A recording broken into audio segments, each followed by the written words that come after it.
Hey guys. Hey everybody. How's it going?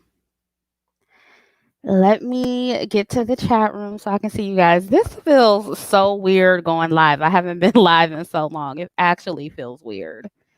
But it's good to be back and I miss you guys. Um why isn't my live showing up? Okay, there it is. Hey, good to be back and I miss you guys. Okay, wait, hold on just a second. I'll do that later. As you can see, I figured out how to turn on the name function on the screen. So yeah, the next live panel we do, it won't be a struggle panel. So aren't you guys happy about that? I figured out how to turn it on. Y'all know I'll be struggling sometimes. I do. I'm not even gonna lie. Um, so I've listen. I've been gone. I've been working on a lot of different things. About to relaunch something very exciting. I can't wait for that. So I've been working on that, and I also been just honestly chilling. Been in the studio a little bit, taking a break. Y'all know how I do. I'm not a full time YouTuber, so sometimes I'll just go ghost on you. It's nothing personal. It's not.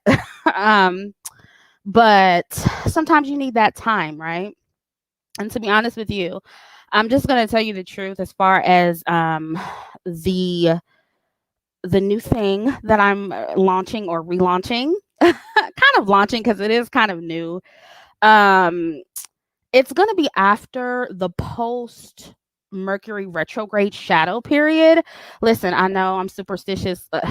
This is my Hotep side. Y'all know I'm very much into astrology, so it's like I have to wait. I have to wait until the 13th or after the 13th to launch this so it can run smoothly because anytime I do something against my better judgment during the Mercury retrograde, it's always kind of a mess.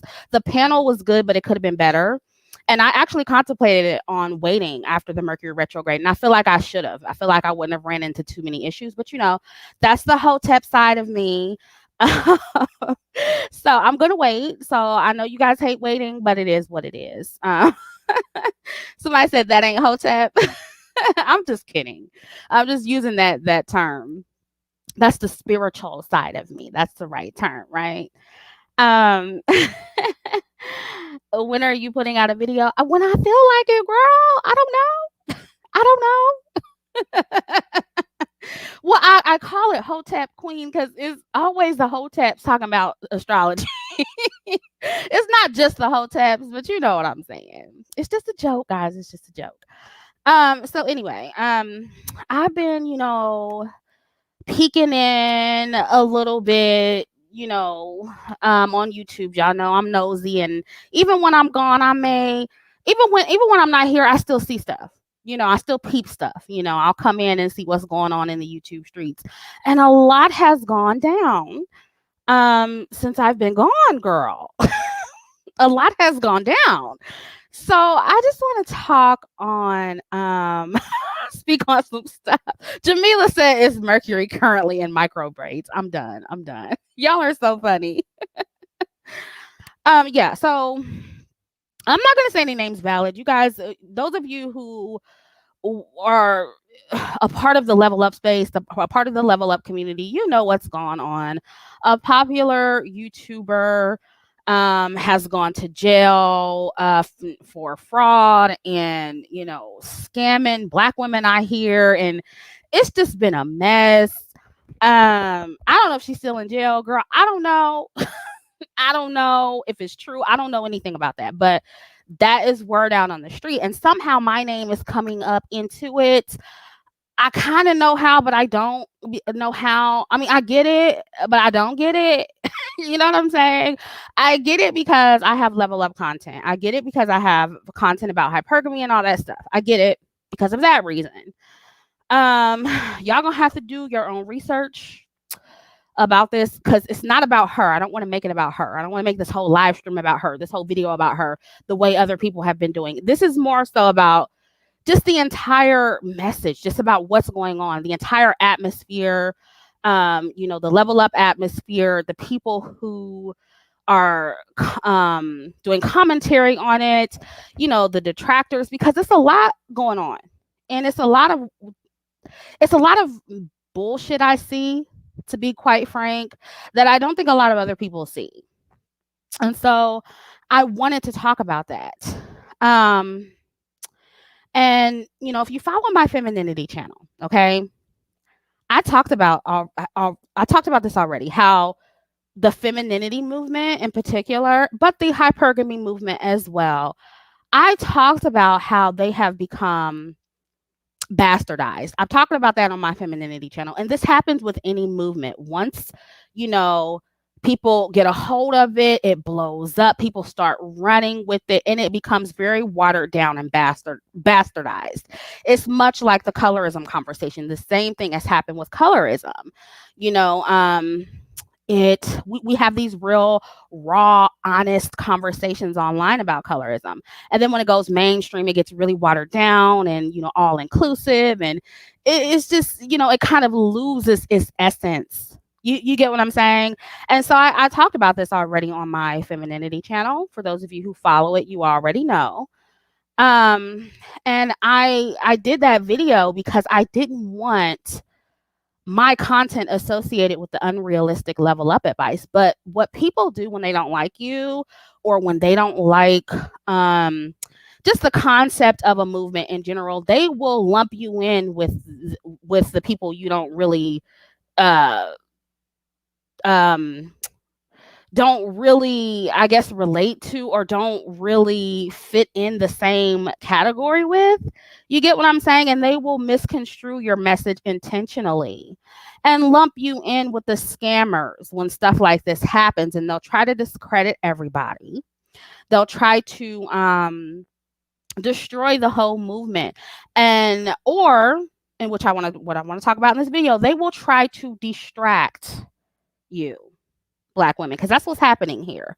They'll try to distract you or confuse the Black women who are successfully on their level up journey, who have taken the good advice and applied it to their life, and it's working for them. And they'll come out and try to say, see, this is why you shouldn't follow level up channels. This is why you shouldn't follow femininity advice. This is why, because they're all scammers. It's very slick what they're doing. And see, that's when I have to step in and say something, so you guys can recognize what's going on, because two things can be true at the same time, right? The movement can be bastardized, and there can be women who are very extreme and very unrealistic. And there can also be people who are kind of trying to fearmonger you and kind of bring you back into the fold and see, this is why you need to stay with us over here. It's very slick, and it's very, very disingenuous. Very disingenuous. Yeah, Liz Martin says exactly. They attempt to align your reputation with that of the con artist. Exactly. And I just want to say this real quick. I mean, it's really funny how my name is being brought into all of this because I'm anonymous. But the person who scammed you, she shows her face. She shares her entire identity. Okay. So, showing your face doesn't really mean that everything about that person. And like I've said before, it's very funny to me how I can't be trusted because I'm anonymous, but I'm good enough to get advice from and literally copy from and make entire channels, based on some of my content. So make that make sense to me, you guys. A lot of you who say I can't be trusted because I'm anonymous have been heavily influenced by me. You've taken my advice to improve your lives, or you've used it to start channels of your own, which is fine. But if me being anonymous and just using my voice isn't good enough, then my information isn't good enough either. That's how I see it. So stop regurgitating my information if the source is untrustworthy. You can't have it both ways, ladies. You can't have it both ways. That's all I'm saying. I don't care if you spread the message. I don't care if you're inspired by me. I've never cared about that. But you can't have it both ways. Okay? And just an FYI, and listen, hello, I'm not asking people to trust me. I'm not trying to convince you to trust me. If you think, it's suspicious that I'm anonymous and you don't like that about me or whatever, that's fine. You have the right to feel that way, but don't watch me. Don't watch me. Don't copy from me. Don't take my advice because I'm untrustworthy. You got to keep it straight across the board. That's all I'm saying. And I just want to give an FYI for the newcomers. Yeah, and you have to have discernment for everybody, sweetie pie. I agree with everybody, whether they're anonymous or not. This woman showed you her whole life. She showed her face and she was still scamming the girls behind the scenes, which is fucked up. It's not cool. But I don't understand how, and listen, I'm not trying to throw anybody under the bus or anything, but it's like, you should be able to tell, like, the fishy information from the, I don't understand how some of you can't tell. You get what I'm saying? It's a little bit ridiculous at this point. And so, I'm being lumped in with people when we're not the same. It's just getting ridiculous at this point. And I feel like it's what's happening here. It's a very desperate attempt to destroy the progress that has been made in the level up movement. It's very desperate what they're doing. And that should tell you, ladies, that it's working. They're using, this scammer, and I'm sure there's more or whatever. I'm not saying she's the only one, but they're using this one incident to discredit the entire movement and how it's changed women's life. But they're not stopping anything because the real level up movement can't be stopped, you guys. So it's not going to work, you guys. The floodgate is open. Black women are waking up. It's not going to work. You're not going to stop anything. I'm sorry. It's not going to happen, guys. And so what I was saying is this, just a quick timeline. Yeah, the real level up can't be stopped. Just a quick timeline, ladies. I started DDS, which is Divine Dark Skin. It's promotion and anti-colorism platform for dark skinned women. I started that in 2012. Okay. I then migrated to YouTube in 2015. Yeah, I did my first video. I actually came in 2014. Then I started over in 2015. But I came to YouTube in 2015. Okay. I uploaded my first hypergamy video in 2016 before I even knew the word hypergamy. Okay. And I started my femininity series in 2018. So, and let me just continue. Okay. By no means am I saying I'm a pioneer or the first to touch on any of these topics. There have been women way before me doing this work, before social media came around. But I will say, when I started DDS in 2012, there was only one other online platform for dark-skinned women and girls. One platform, and it's the Dark Skin Woman platform. I think that's the same one on Instagram. I think they have like 1 million followers. They were the first one on Facebook. I believe that's the same one. Don't quote me. But it's ran by a man. That's what I do know. So there was only one other online platform specifically for promoting dark-skinned women and girls. I was the second one. I'm not saying there were no other platforms talking about colorism. I'm just telling you, I was the only platform. I was the second platform like mine. The first platform from a woman, from a Black woman. Okay. But I say I'm not a pioneer because I wasn't the first person who, started speaking out against colorism and, talking about it. I didn't coin the phrase. So that's why I would never claim myself to be a pioneer. But I was here before it was popular or lucrative to talk about any of this. Colorism, hypergamy, femininity in the Black woman sector of social media. I was here before it was popular, before it was making any money. I didn't make no money in 2012 when I started. I started because I was like, I don't see a lot of pages that feature women who look like me. Let me start one. That's what happened. And it was a good 4 or 5 years before I started making money from my content. Right. And let me also say this. I've also never sold my information in a course or a book, and I never will. I never will. I'm not going to sell y'all nothing I won't pay for. Straight up. And, there are some very good courses and books out there. Don't get me wrong, like self-help stuff, femininity stuff, all that. But I'm not going to sell you one because I wouldn't buy one. So I've never sold my information in a course or a book. It wasn't until my second year on YouTube that I began making money through AdSense. And I later had a crowdfunding on GoFundMe for DDS Magazine. And if you guys remember, this is for the OGs out there. This was in 2016. In the 2016 video, I actually showed my bank records and my PayPal records, my balance in the bank and on PayPal to assure my audience that the money was being used appropriately. So this was never crowdfunding to, fund my lifestyle. No, the money has always gone back into the audience. Yeah, y'all know I show my whole bank account. Listen, I may not show my face, but when it comes to that money, I showed you where it was at. I showed you where it was going, right? And in the end, I spent well over the crowdfunding amount to create that paper magazine, which many have attested was industry quality, honey. Industry quality in terms of materials. And after consulting with the industry professional, I was advised that, releasing another paper magazine would be a waste of money. The industry was dying and it just wasn't a good idea. So what did I do? I went on to hire bloggers that I paid weekly to write in DDS Magazine online. Now we're working on the next phase of DDS, which is going to be something else. It's going to be totally different from the old one, right? It has drastically improved, and I'll be hiring more Black women to help me run that. So, any money I've made from this is going back into the business, is going back into the brand. Okay. And I say all that to say that while I may not always get it right business wise, I'm not saying I'm perfect or anything. I've made some mistakes. Okay. But one thing you've never heard about me is that I scam Black women, and you never will hear that. You will never hear that. Anything that you've paid for, you've gotten an actual product for. You've gotten an actual product for. So and a good product, a quality product. I know a lot of y'all still got that magazine sitting on your coffee table.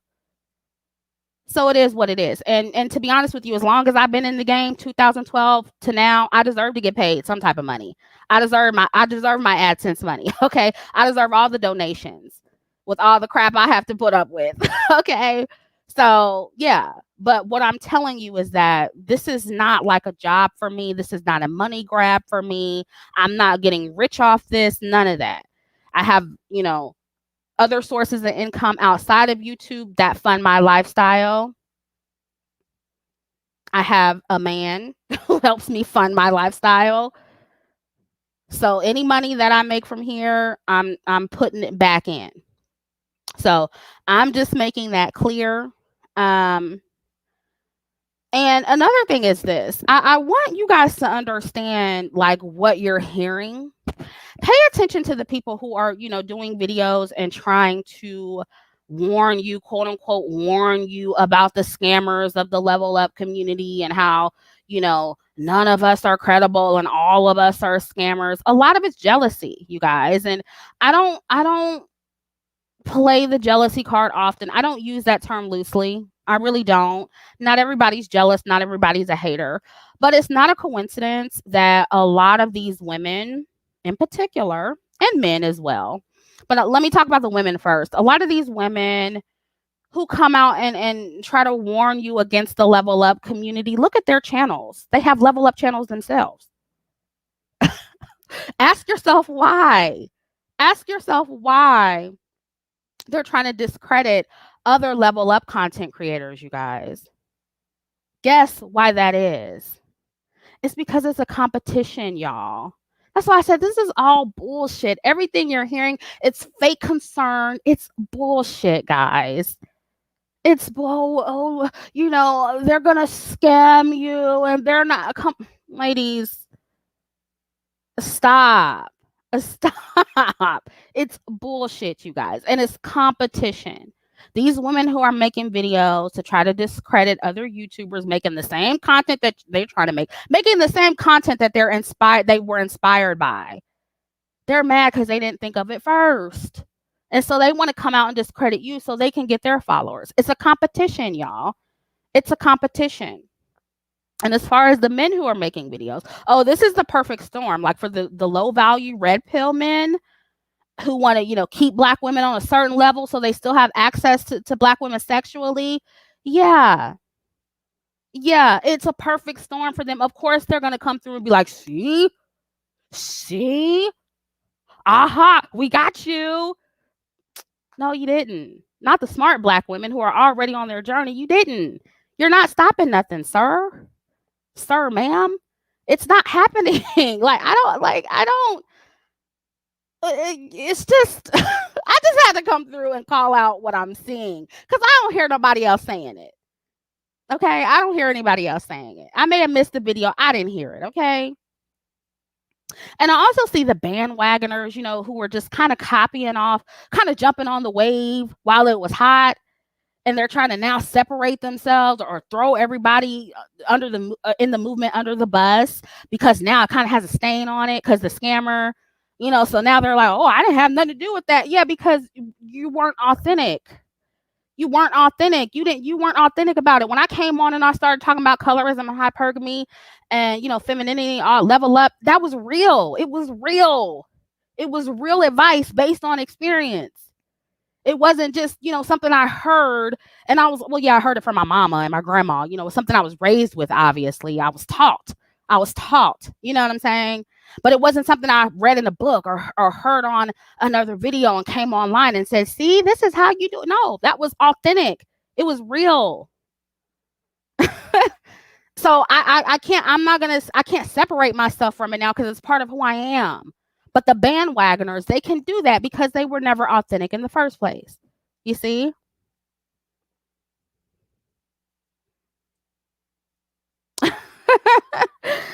So it's just like, you guys, I can't with the fake concern. I can't with the fake warnings and the fear mongering. I just can't do it.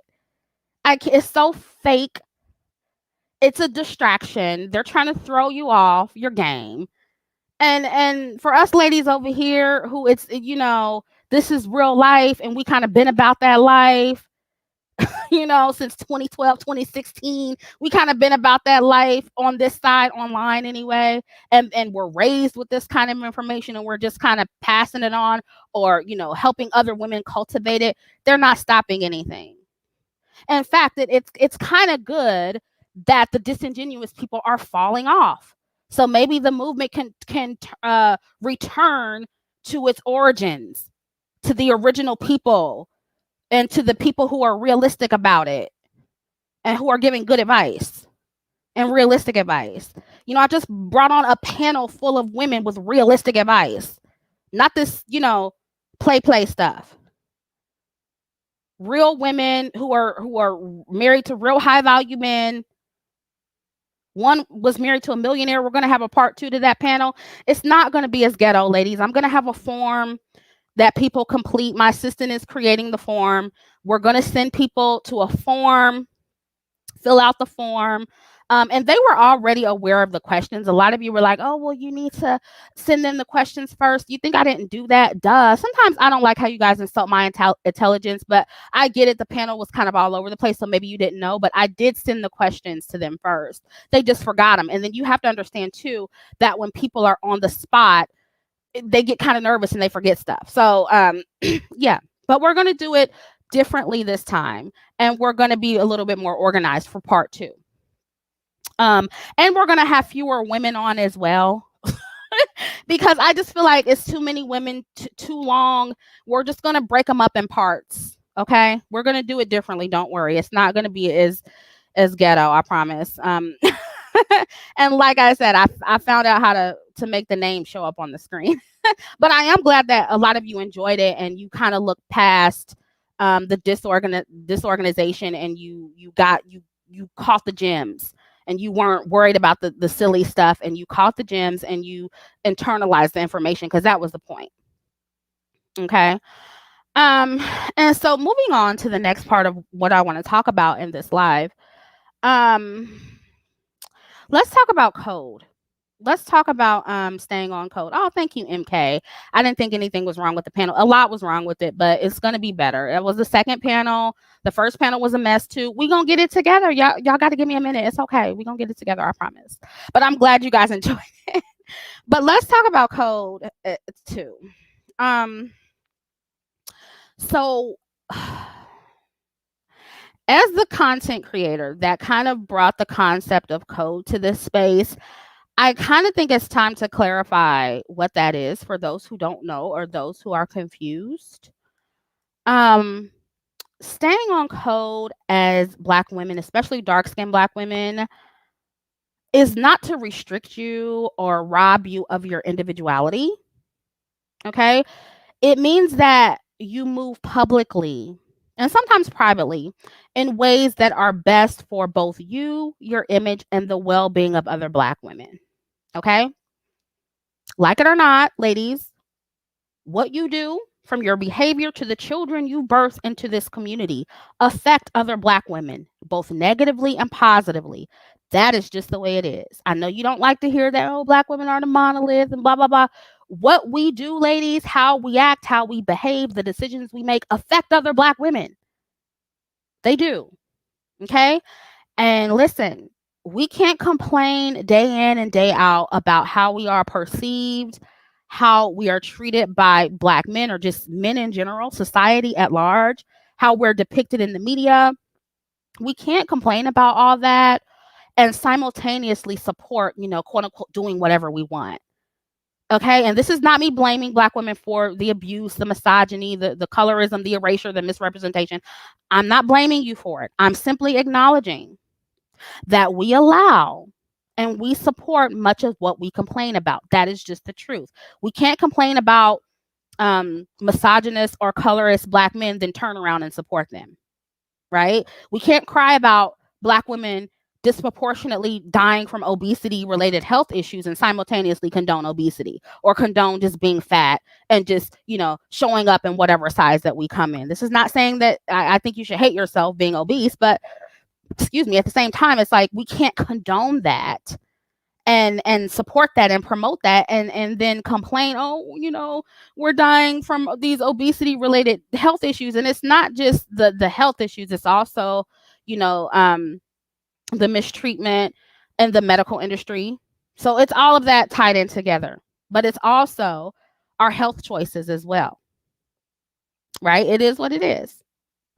So those are examples of staying on code, and it doesn't require you being a robot or relinquishing your individuality and what makes you special, ladies. You can still be special and still be unique and still be an individual and stay on code. It's really not that hard. And you also can't say in one breath that Black women are not a monolith and shouldn't be policed, et cetera, then berate those who don't respond or receive something or someone the way that you think they should. And the truth is this, ladies. The truth with Black women is this. We all have a code for Black women. Yours just looks different than mine. Mine looks different from yours. But y'all all want Black women, other Black women, to think like you. We as people, we want people to agree with us. We want people to relate to. When somebody doesn't agree, we get upset about it. So we all want a code for Black women. Yours just looks different. Let's just be honest here. The Black feminists have a code. As much as they talk about we support Black women doing whatever they want, you get mad when Black women aren't doing what you do, though. You get mad with Black women who are more traditional and who are more feminine and want to cater to their men a little bit more than you do. Not in a pick me way, right? But just more traditional than you are. So it's like, y'all all have a code. Everybody, all of us have a code for other Black women. So let's stop pretending. And I'm just tired. This is part of why I'm doing this live. I'm just tired of the pretending. I'm tired of y'all lying to yourselves and to other Black women. Stop. Let's get honest here. And let me say this is part of this, what's in the title. Staying on code and having a standard that actually benefits Black women as a whole, it's not mean, it's not masculine, it's not angry, and it's not hateful. It's not. And it's interesting how some of you Black women, you say, oh, the Black women who are on code or who believe in code, you're bitter. You're so bitter. But some of you will tolerate and co-sign Black men who are mean, who are bitter, They're all over there and they're getting rich right now. Bitter black men are getting rich right now by humiliating you. A lot of these bitter black red pill incels, they're getting rich off humiliating you. Yet the same women who are calling us bitter over here are co-signing those men and supporting those men. Make it make sense. And let me tell you this. I am certainly not perfect, nor am I always on code. I'll be sliding off code. Y'all be getting me in check sometime. I'm not gonna lie, I do slide off code sometimes. I'm not perfect. But what you'll never see me do is support anyone on this platform that has gotten rich by humiliating and demeaning women who look like me or women who look similar to me. If doing that, ladies, is too quote unquote restrictive, then you just might as well shut up. You might as well stop complaining about our mistreatment. You might as well stop complaining about, everything that you complain about pertaining to black women and black people, really. Honestly, if doing something as simple as that is too restrictive for you, stop complaining because nothing is going to change. Nothing is going to change. And be clear, the responsibility is not solely on others to stop mistreating us. We must change as well, ladies. And that's the thing, like, cuz this conversation can get real sticky and real touchy because y'all want y'all it sounds like to you that I'm blaming you for your condition. It sounds to you like I'm blaming you for everything that happens to you, which I'm not. But we do participate in a lot of it. So it's not just up to it's not up to everybody else to change. It's also up to us. Especially if they aren't willing to meet us in the middle, ladies. And we can certainly be ourselves, but we cannot simply just do whatever we want as a group of women and expect our community and our circumstances to change or improve as women. That's not how life works. That's not how improvement works. And it's certainly not how collective change happens. And y'all will say, "Oh, well, I don't care about collective change. I just care about me. I'm an individual. This is me. It's just about me. I'm an individual. I don't care about anything else." Okay, well, stop complaining about collective problems. If you don't want collective change, stop complaining about collective problems and how other black women behave. And go be individuals that do whatever you want. You cannot have it both ways, ladies, and you need to keep it real. We're already doing whatever we want to do. That's part of the problem. So if you're cool with that, go on somewhere. Stop worrying about the collective if it's all about you as an individual. Why complain? Why complain about how other black women are making you look bad? And oh, you're angry, you're masculine, you're bitter, you're playing the victim. If you don't care about collective issues, if you don't care about all of us and you only care about yourself, why do you care about how I'm making you look? It does not make sense.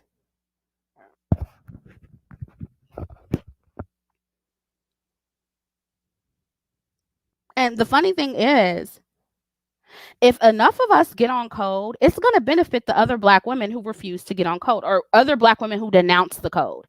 That's what's so messed up about it. It's actually going to benefit them.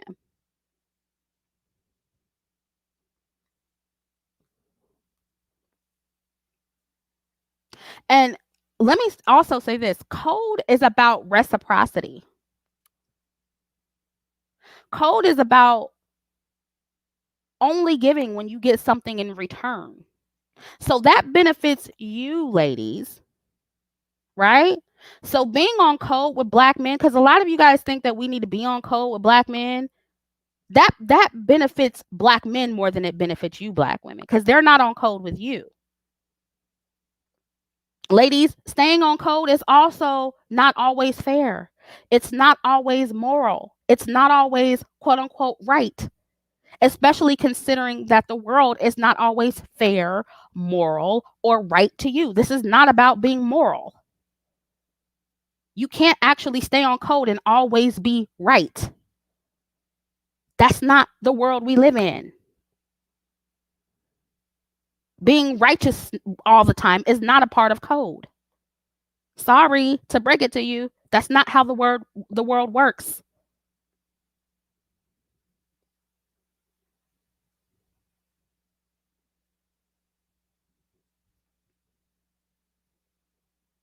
No. Yeah, black men, listen, being on code with black men publicly benefits black men the most.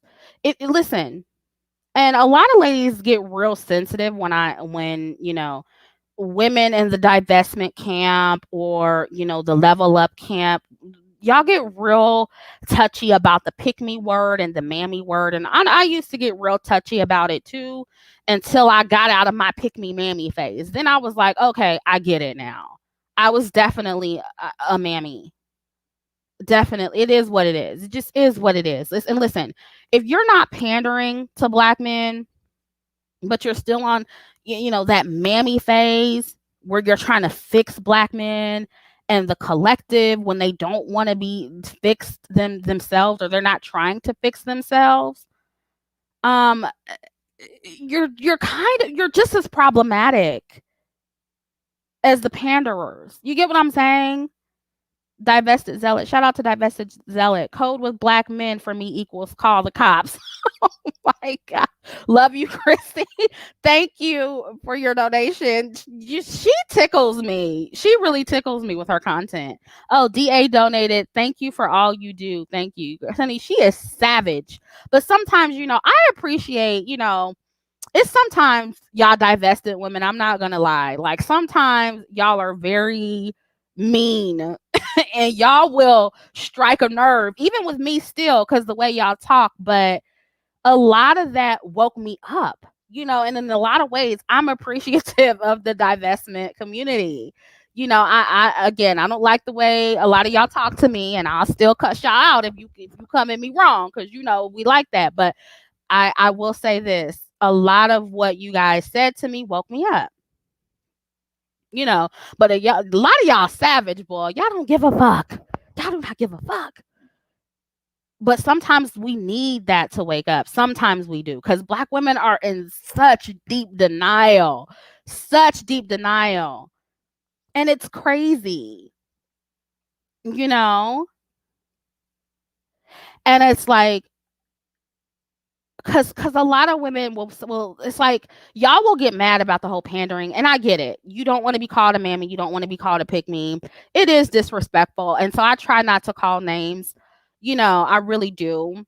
But some of you really do display mammy behavior. That's where I was at when I first came online, so I know what it looks like, and I'm telling you, ladies, what you're trying to do will not work.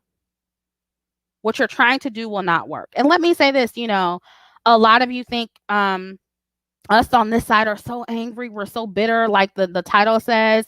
You're saying that staying on code is masculine and it's angry and it's not feminine. And listen, let me tell y'all something. I'm a black woman who's extremely feminine. I attract black men. I attract men of all races. Never had a problem in that department. I date men, been engaged twice, and I can still stay on code with other black women. It's not hard. And outside of the normal relationship issues, I haven't had any major traumatic experiences with men. Thank goodness. Thank goodness. And of course, I have experienced colorism with black men, but I've also had great experiences with black men as well. I've been spoiled by men, starting with my stepfather at the age of 3. So he set the tone. That's why y'all be calling me spoiled. Y'all be like, oh, she acts so spoiled. And, she's, what did they call me? Somebody was like, I get toxic femininity all the time, but it was another word that they put in front of femininity. I was like, oh, I've never heard it put that way before. But like, a lot of you guys call me arrogant and all. You can thank my stepfather for that. No, it's not bougie, but you can thank him for that. He set the tone. And I've had men do very nice things for me from my teens up until now. I've never been abused in any capacity by men, thankfully. I've never been left as a baby mama, thankfully. And so that's why I came online very green and very cordial with black men. I was cool with black men when I came online.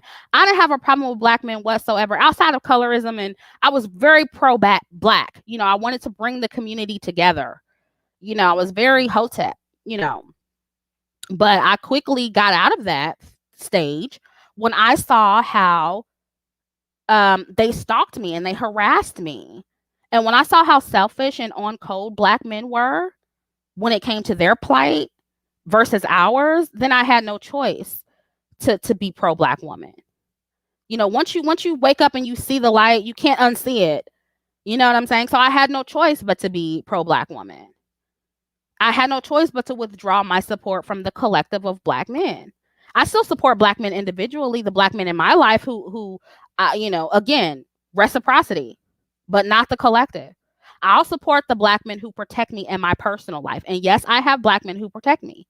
And so you can't pull that, oh, you mad because you not getting picked, or you picked wrong, or you mad because black men never wanted you or never protected you.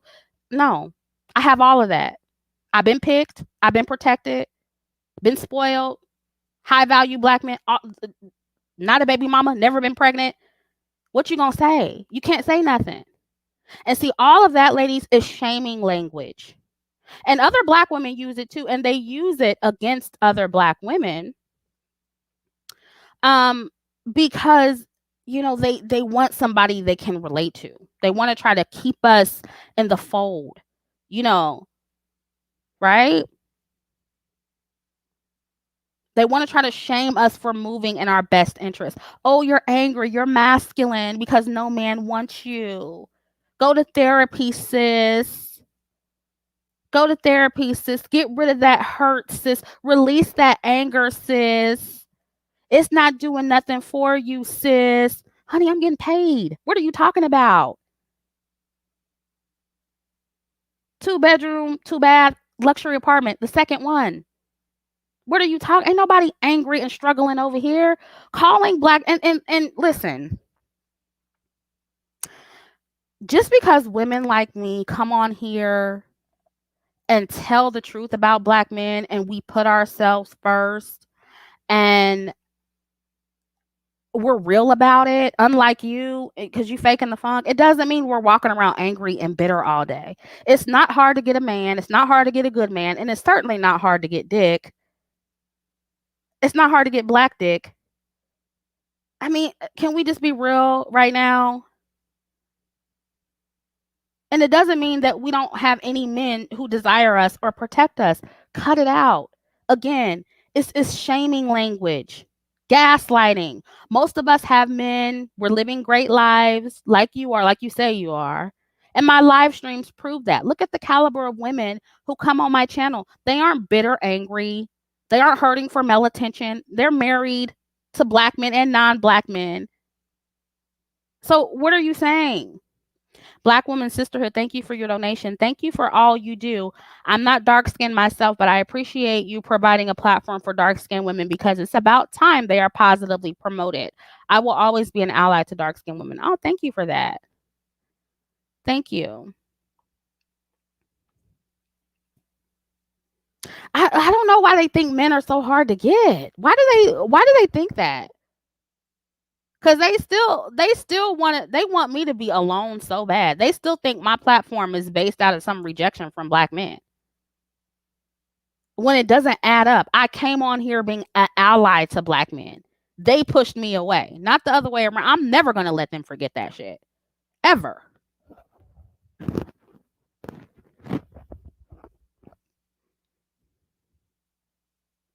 So, honey, it's not your rejection of me in the romantic department. Don't have an issue with that.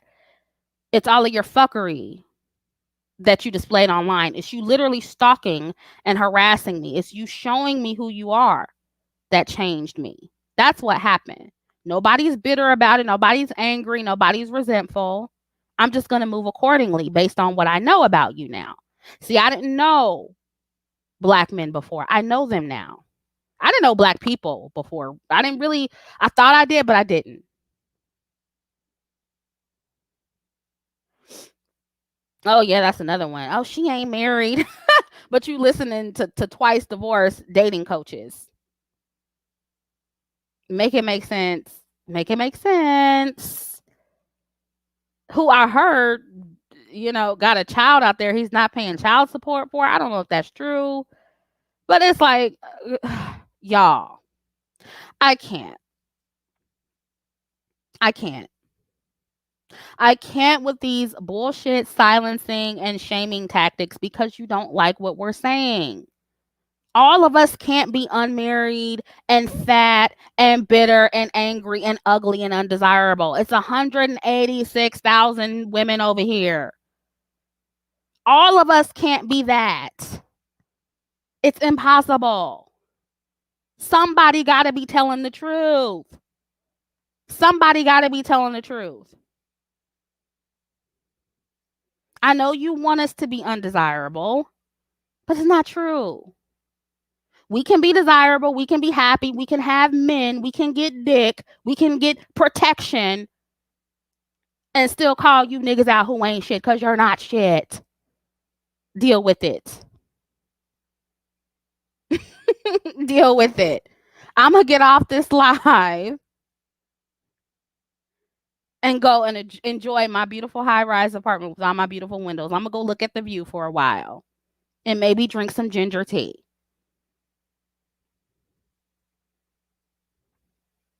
I don't have time for you guys and your bullshit. I don't. And also, if you're co-signing black male incels online or low-value red pill men who are in many cases unmarried, they're very bitter and angry, then I can't take you seriously when you're wagging your finger at us for being angry. It just doesn't make you listen to angry men. You co-sign angry men all day.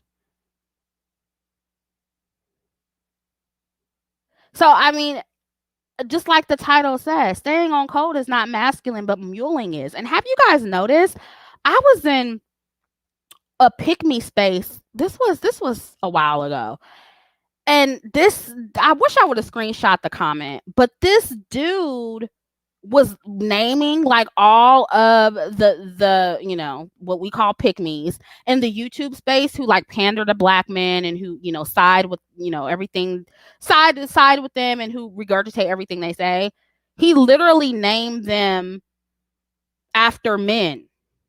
Like he was like, such and such is the duke, such and such is the king, and such is the prince. I'm like, they're women. What are you like?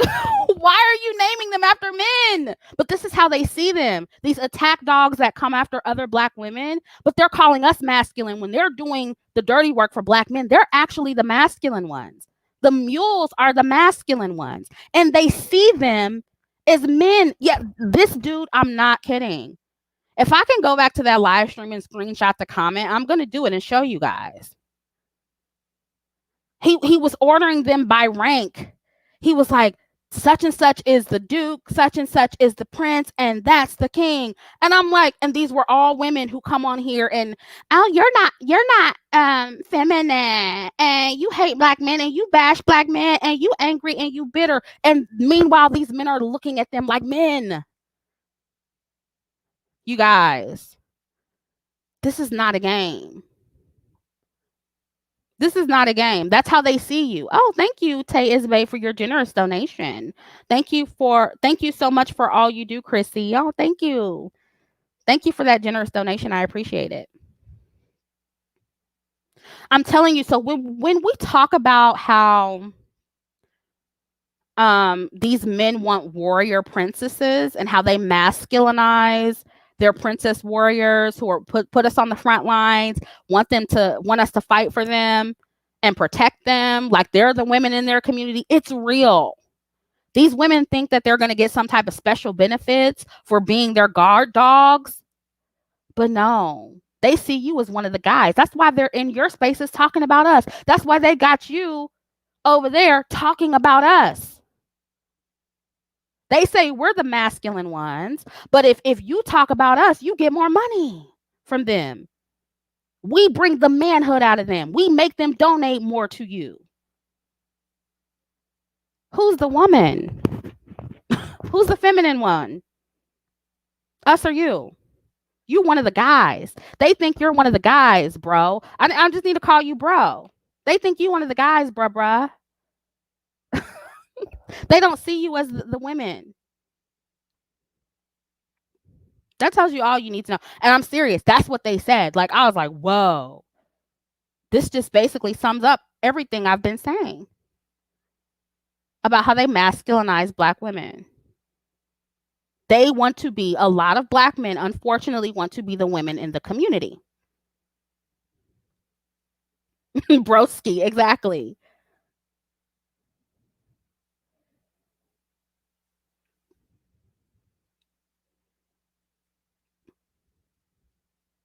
And another thing I want to talk about is I'm tired of this idea that only women should be addressing other women and men should be addressing other men when men don't follow that rule. And I would normally agree with that. And I still do to a certain extent, because men can't teach women certain things and women can't teach men certain things. It's just what it is. But as long as Black men are humiliating Black women or trying to manipulate and control Black women, I'll stop addressing Black men and I'll only address Black women. But that's not happening right now.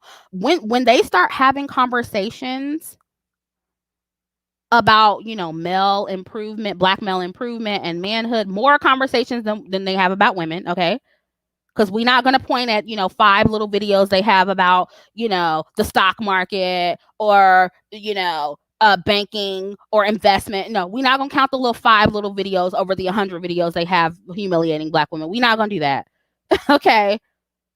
So yeah, when they start having more conversations about male improvement and manhood and manly things, instead of talking about hair weave and what dress size are you and where you rank, until they stop focusing solely on what women do wrong, then I'll do the same.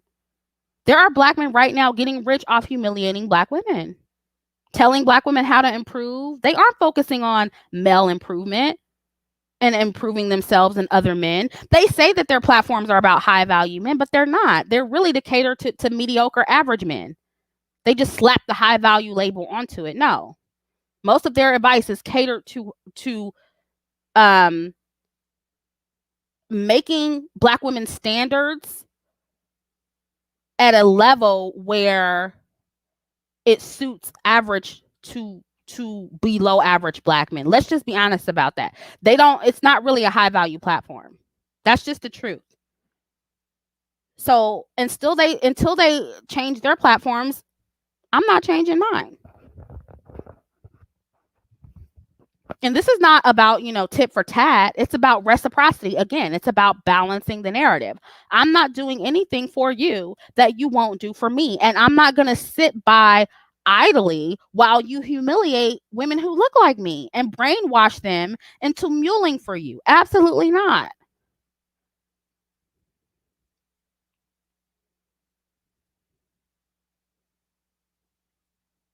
And another thing I want to address that I've been seeing in these YouTube streets is this delusional thinking that Black women have about divestment or level up, and how this movement or staying on code is somehow going to destroy our Black male defense system, and I put that in quotes, or somehow make Black men not protect us when they collectively aren't protecting Black women already. And I've spoken about this before.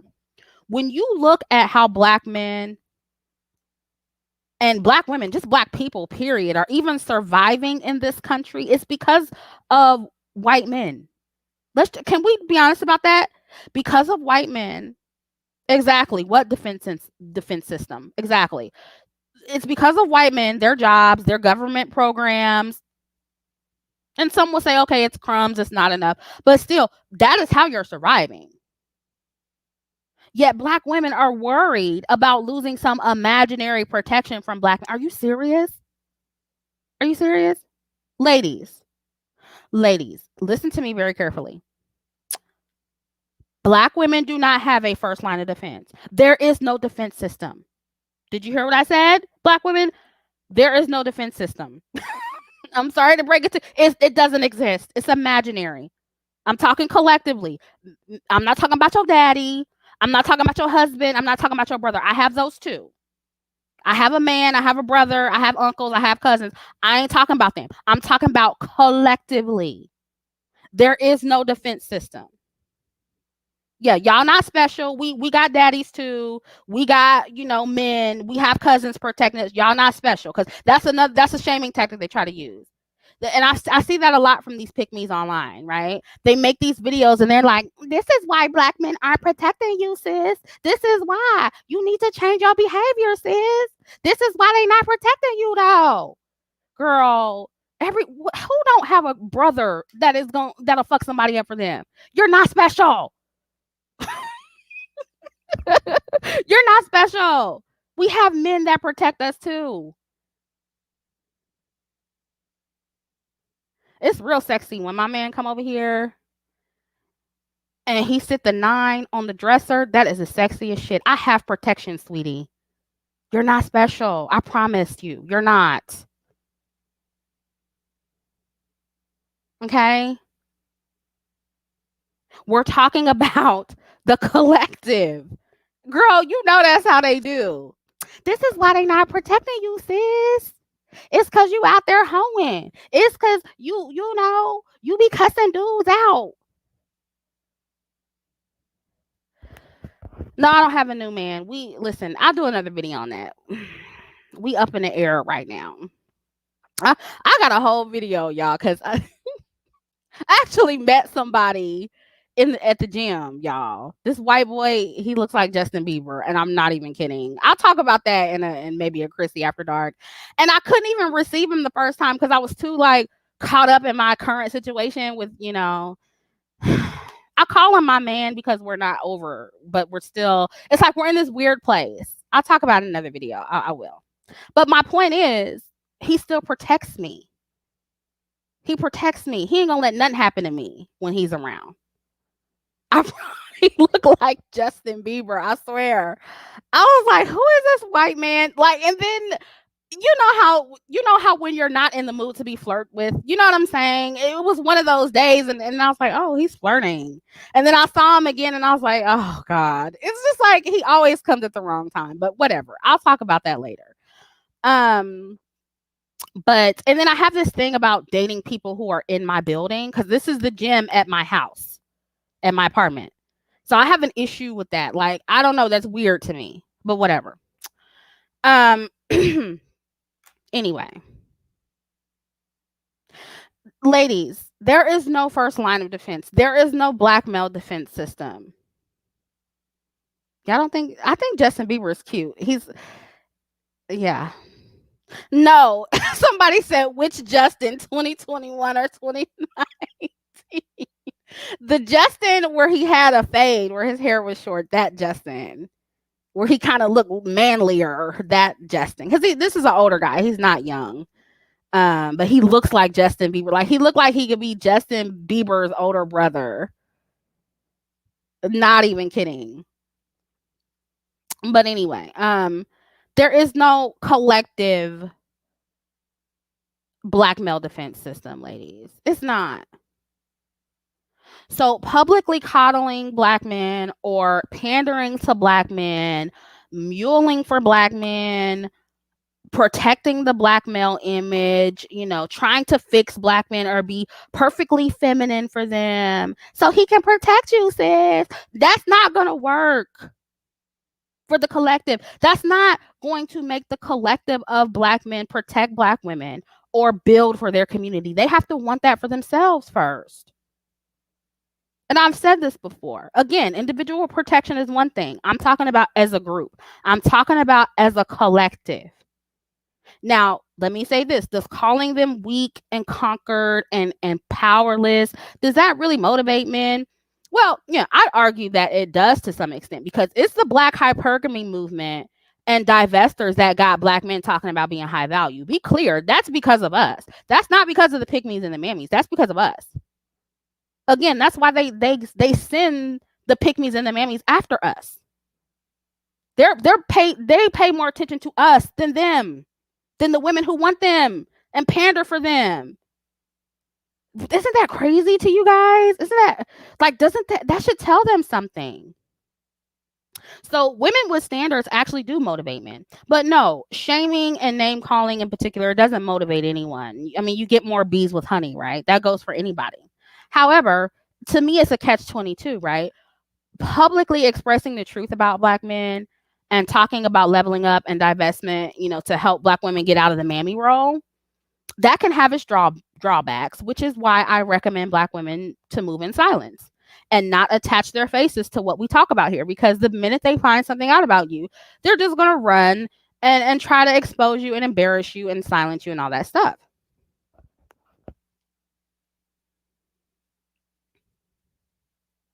Yeah, and Monica, the high value term actually came from the white sector. Like the first time I heard the high value term was actually from a white male YouTuber. So that term didn't come from like the Black hypergamy girls. That term has been used before, but I'm saying like the Black men who are talking about it now, they started talking about it because of the Black hypergamy movement. That's why. So what I'm saying is men pay more attention to women with standards. They do. They have more respect for women with standards. They may curse us out, they may hate us, but they follow us around like puppies. They do. They be in my inbox and everything. But, so it's some drawbacks because they respect you more for it, but they also resent you, you know? So it is some drawbacks of speaking out against it, which is why I will always recommend moving in silence. But I'll tell you what keeps Black women more in danger and vulnerable than anything. When you keep Black women in this one-sided coddling dynamic with Black men in the Black community, and you keep them pouring into a community and giving more than they give back, keeping Black women muling and caping and coddling is more dangerous than anything. And Black men don't respect you for it. They resent you for it, if anything. Black men, that is why a lot of reason why they're so angry at Black women, because their mommies coddled them too much. That's part of the reason why. So I'm sorry, not sorry, but we have to speak up. And if that means, risking sounding angry and bitter, then so be it. Because the situation that Black women are in, because of the situation we're in, some level of divestment and code is necessary for Black women. It is what it is. You have to divest in some capacity. You do. You have to. For your own well-being, you have to. And as much as some Black women don't want to admit it, deep down, it's true, which is why they pay so much attention to us, because there's truth in what we say.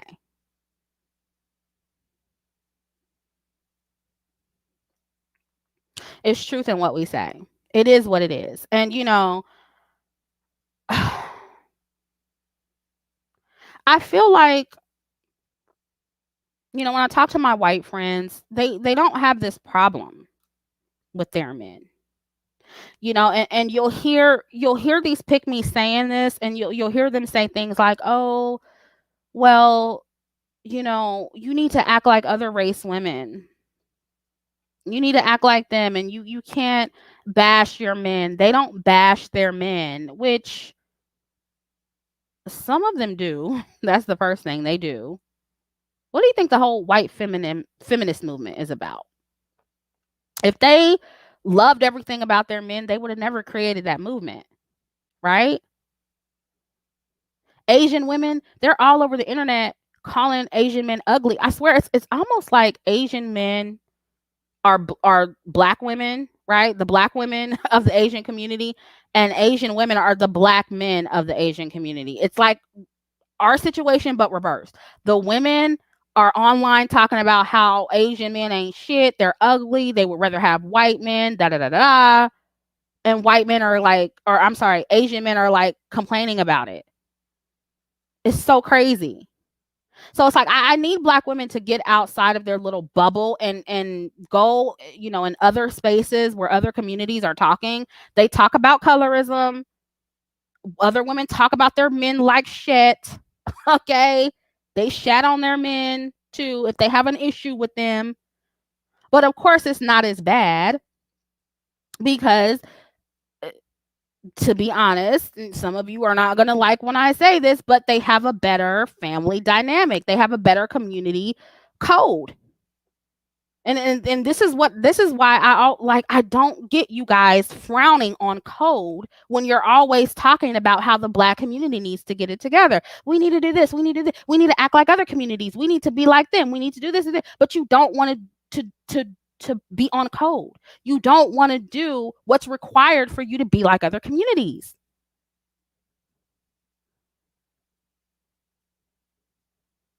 Yeah, I mean, at the end of the day, they're more community minded. That's why it's not as bad in their community. And you can't expect Black women to respect Black men the way other race women respect their men. Because that's what y'all do. Like, I say, well, why can't you act more like white women?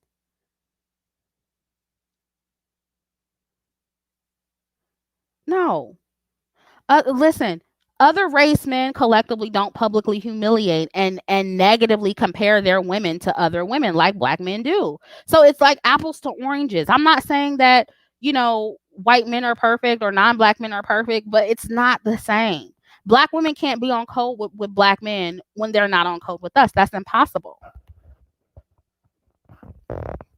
And I know somebody's going to say it. This is not to say that other race men are perfect or gods or going to save Black women. This is not to say that they're always on code with their women and it's always perfect for non-Black women. Again, if it was perfect for white women in particular, they would have never created feminism.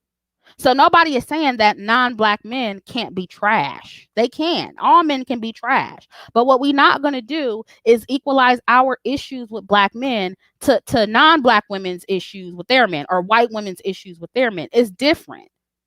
If Black men, and y'all not going to like what I'm about to say, but if Black men took care of their women and their children and built up their community, protected, provided for, and promoted their women like white men did, our community would look totally different. So yes, to some extent, is it all men who share certain issues? Are they all fucked up in certain ways? Yes. Just like all women are fucked up in certain ways, right?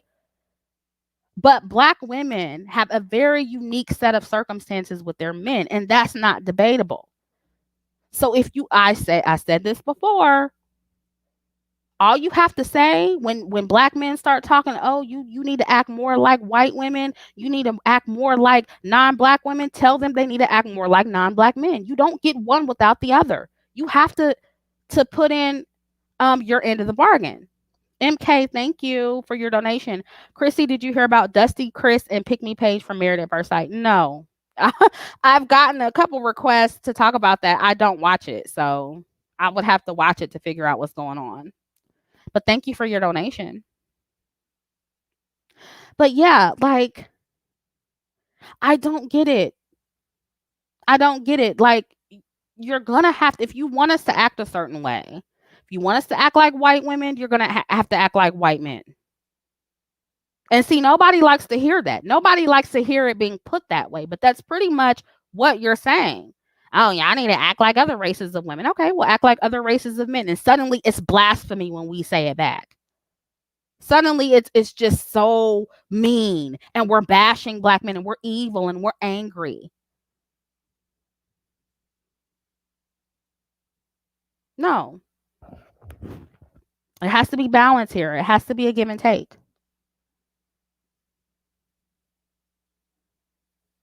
And y'all can say what you want, but their issues, white woman issues, don't look like ours. They don't. And them bitches know that, which is why they're not really trying to destroy white patriarchy. They know they get benefits from that. So when you see them, when they only go so far with throwing their men under the bus, that's because their men actually provide something for them. So if you want us to do the same thing, then we're going to have to rely on you in some type of way. And I'm talking collectively. It's not going to happen for you Black men until that happens. Again, respecting individual Black men, that's one thing. But what y'all want, and this is really what they want, ladies. This is really what they want. They want the collective respect from Black women. They want collective respect. But you're not going to get it until you're in a collective position to deserve that. Like, it doesn't work like that. And they don't collectively respect us. I mean, the craziest thing I heard that pick me say was that we really need to stay on code with Black men. I'm like, where are they staying on code with us? What, like, where are they staying on? Where is this defense system? Where is this line of defense? Where is it at? Because I don't see it. And I'm tired of the fear mongering. That's in the title. That's why I put it in there. Because it seems like when we talk about these situations, you know, the level up scammers and the divestors and the swirlers, there's always an element of fear mongering. Like, oh my God, if you leave Black men, then you're just going to be out there vulnerable. You're going to be out there alone. We already are. What are you talking about? I'm talking about as a collective. I'm not talking about your cousin Junebug that'll fuck a nigga up for you on the block. We're not talking about that. I'm talking about collectively. You don't lose anything, ladies. I mean, I don't where is this imaginary support system from Black men? Because I'm trying to find it. Fumi, thank you. Want to hear more about the Justin Bieber looking dude? I'll talk about it on a Chrissie After Dark. And I don't know, y'all. I'm in a really weird like situation with my relationship. So, and y'all know me. You know, one thing, I was telling this to somebody else. I think she's in the chat. I was telling her this. Because of, you know, my relationship, we're just kind of just like, we're taking a break. I'll just be honest about it. We're taking a break. We're not really together, but, you know, we're still seeing each other, you know, because we're comfortable with each other and we like to go places and, you know, we like each other's company, you know. But I told her, since kind of being a little bit back out there in the market, I'm getting to know the single me again, and I'm getting to know how flirtatious I am.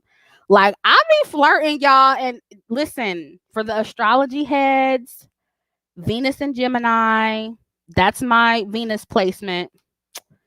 When I tell you that is so true for me, like, I be flirting and people take it seriously and I don't mean anything by it and it gets me in trouble.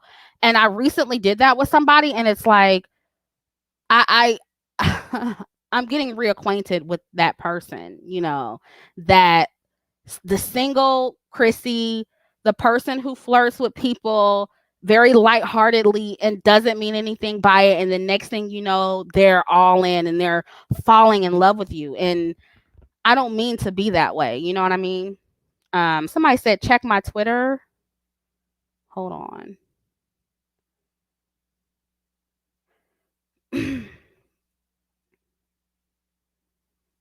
Who, I don't know what I'm supposed to be looking at. Tell me what I'm supposed to be looking at. No, I'm not gonna forget. The story is still developing, you know. But yeah, I realized that, you know, the dating scene is a little different since I've been in a relationship. You know, it's been a few years, so it's like, I don't know, it's a little different. And people are, I think, a little bit more crazier now. So you just can't be flirting all willy-nilly with everybody. You know, you can't do that. Because you might end up with a stalker or something. You know what I'm saying? So, yeah, I say it's still developing. I don't know, because I might have ruined it with Justin Bieber because I was so in my head that maybe he didn't think I was interested. And you know, white men, they already think we're not interested in them. So it's like, I know I came off wrong, y'all. I know I did, but I kind of flirted a little bit towards the end. I'll talk to y'all about it later. I don't want to talk about it right now. Your favorite persuasion says, Chrissie, I told you it's different out here. Oh my goodness. Yeah, it is different. It is different. But yeah, I'm telling you, like, I'll end up in a situation where I'm like, how did I get here again? No, I didn't mean this. This is not where I'm supposed to be right now. Um,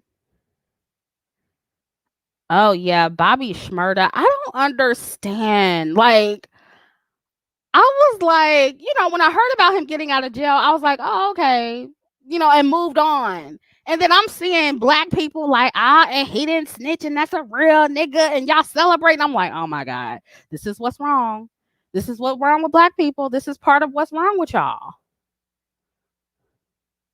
Your favorite persuasion, says Chrissie. Well, if he sees you at the gym again, definitely smile. I'm good at flirting, but at that moment, I was not in a good place. So yeah, next time I'll really turn the flirting up to 10. And sometimes I will say, like, this is not just with white men, with other races of men, period. They flirt different. You know how black men are like, they'll come up to you, they be like, what's up, shorty? And da da da, and what's up, ma? You got a man. Like, they be in your face. Even like the more reserved black men are a little bit more direct. They'll come up to you. I only have one white guy, and I think I told this story before, but he was like very white. I mean, his eyelashes were blonde. That's how white he was. And that was the only guy. He came up to me in the grocery store and he asked me for my number. And I was, at the time I was in a relationship, but yeah, that was the only guy. I mean, it was no small talk or anything. He was just like, I think you're very beautiful and I would love to take you out sometime. Can I have your number? It was like really direct. But most white guys, they start off with small talk.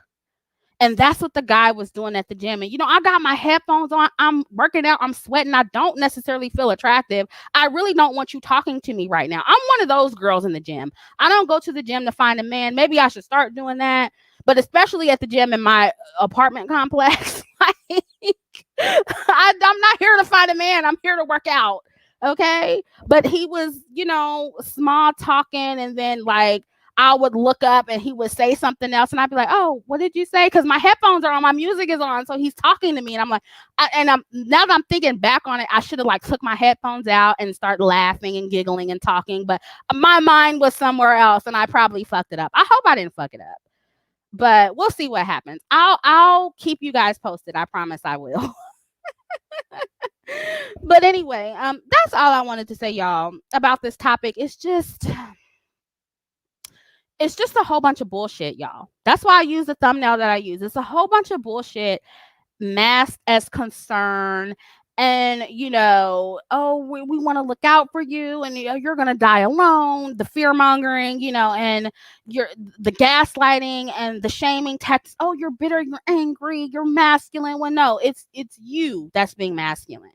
The mammy, mule, pick me, you're the masculine one. And the men, the way they treat you like you're a homeboy, they're showing you that. They're showing you that. They may compliment you, but they still treat you like a homeboy.